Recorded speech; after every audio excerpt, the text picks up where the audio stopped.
Hey everybody, it's Dr. Quinn here. I am going to go over this week's assignments for you, and I want to show you also, I want to remind you how I navigate the course so we can go over these assignments together. Of course, the week starts tomorrow. You'll go to week 4, you'll click on it, and then you'll see that, of course, we've got the learning resources, the discussions, and the assignments. And so the first thing you can do is over here on the right, you'll just see like a little brief overview of the week.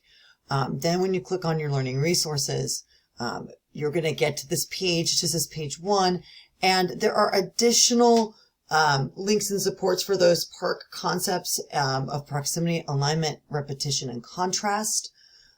It will be really good to use this, especially as you're thinking about how you condense your instructions document to the Quick Start Guide. You'll get a video review of APA 7th edition. That won't apply to writing assignment 3. That will actually apply to writing assignment 4 coming up, but it's just a heads up for that. And then, of course, writing assignment 5 is going to have resume and cover letter design discussions. So some of this information is more like for the future, FYI. Let me make sure I see everything on the page. And then, of course, you've got this little basic memo. The memo is also going to be a part of writing assignment 4 coming up, so keep that in the back of your mind. And the memo is like an email with the report attached to it.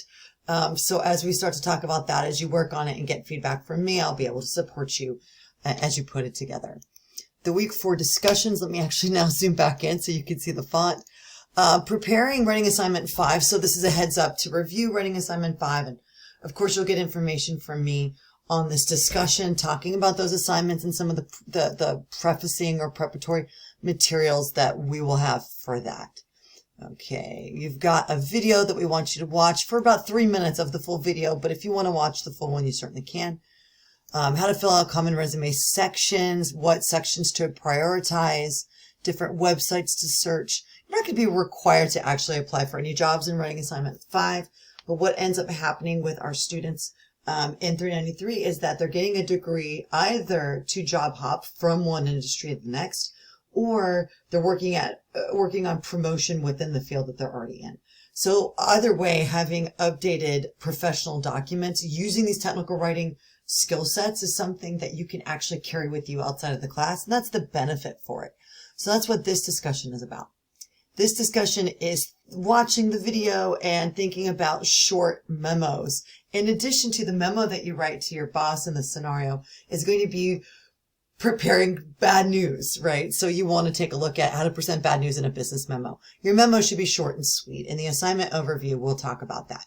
So the last part of this week's discussion will be a review of the Quick Start Guide. So what I want to do is I want to go into, first of all, let's actually go to sample papers. And I want to show you a sample Quick Start Guide. And in the video here, there will be a sample Quick Start Guide that I created for a restaurant that's down the street from my house. Okay, so you'll see the Quick Start Guide is 1 page.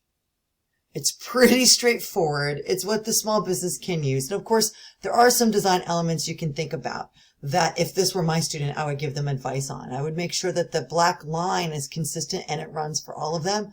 I'd probably make sure there's a little bit of a white border for these images, but you can see how in the Quick Start Guide, we have a title, we have a blurb describing what it's doing, and we've got the basic steps starting with the imperative that don't consider the personas at this point. So what you're doing in the Quick Start Guide is you're taking the entirety of your instructions and then forgetting about the personas. This is a document that's used later in somebody's process, especially if they're familiar with the website, and that will give them just the basic steps for that. And let me now show you my sample. So my sample was a little bit different. You'll notice that I have steps here, but I don't have as many images as steps. You don't have to have an image per step like you did in the instructions. I did a left alignment here. I did another left alignment with those images because they're different sizes and shapes, and at least it allows for some consistency there. Some of the images are slightly edited. For this one, maybe this could be a little bit bigger. You could stretch it to make it bigger so nothing is blurry, but that's basically oh, and one of the other things I'm noticing in my sample, now this is a PDF, so it's like a static image, but in my sample, I didn't include a period after number 4 checkout, right? So a little bit of editing here and there, but you're taking the entirety of your instructions, condensing it to the most important steps. And the idea behind this is that this is something a person can come back to over and over again if they haven't been to that website for a while. So that's what you'll put together. You'll want to make sure it's one page. And if you want to do feedback, if you want feedback from me, you can always post this early. I tend to look at those over the weekend and try to get feedback back by Sunday, so you still have that day to tinker with it. Note that you can do that, and you can submit it in Word for the draft. But if it ends up extending a bunch of pages for your final, I would recommend submitting it as a PDF so that it's static and that you check that things haven't shifted to a second page. So I want to show you in this quick start guide, the assignment rubric. It's pretty straightforward. Did you do like a sentence of introduction? Is the document one page? What is the quality and originality of the graphics? Are you taking your own screenshots, and are they legible? You really want them to be legible.